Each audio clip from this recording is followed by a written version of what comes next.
پاکستان کا مشرق وسطی میں کشیدہ صورتحال پر شدید تشویش کا اظہار۔ کشیدگی میں کمی اور تنازعات کے حل کا مطالبات۔ ترجمان دفتر خارجہ کے مطابق فلسطین اور لبنان کے عوام تشدد اور خوف سے پاک زندگیاں گزارنے کا حق رکھتے ہیں۔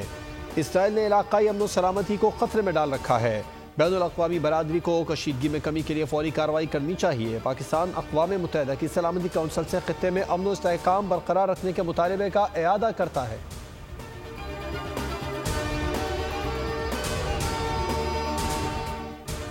کہتے تھے میری گردن میں رسہ ڈال کر نکالیں گے، کہتے تھے او آئی جی، او چیف سیکرٹری، جیل میں ڈالوں گا، بڑے بڑے بول نہ بولا کرو۔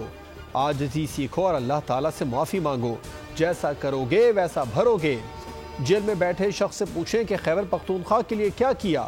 صدر مسلم لیگ نون نواز شریف کا لاہور میں تقریب سے خطاب، کہا بدقسمتی سے ہم 4 قدم آگے جاتے ہیں، 8 قدم پیچھے کر دیا جاتا ہے، کبھی 2.5 کبھی 3.25 سال بعد ہمیں نکالا گیا۔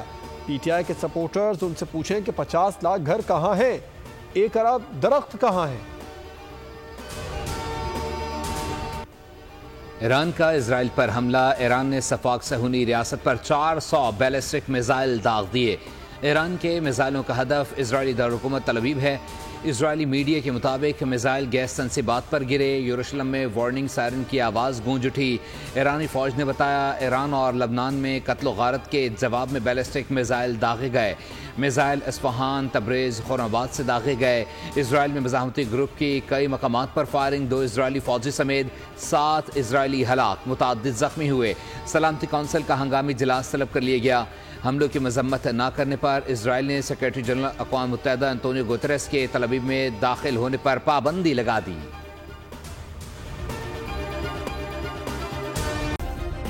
سبسکرائب کریں اور بیل دبائیں تاکہ کوئی خبر رہ نہ جائے۔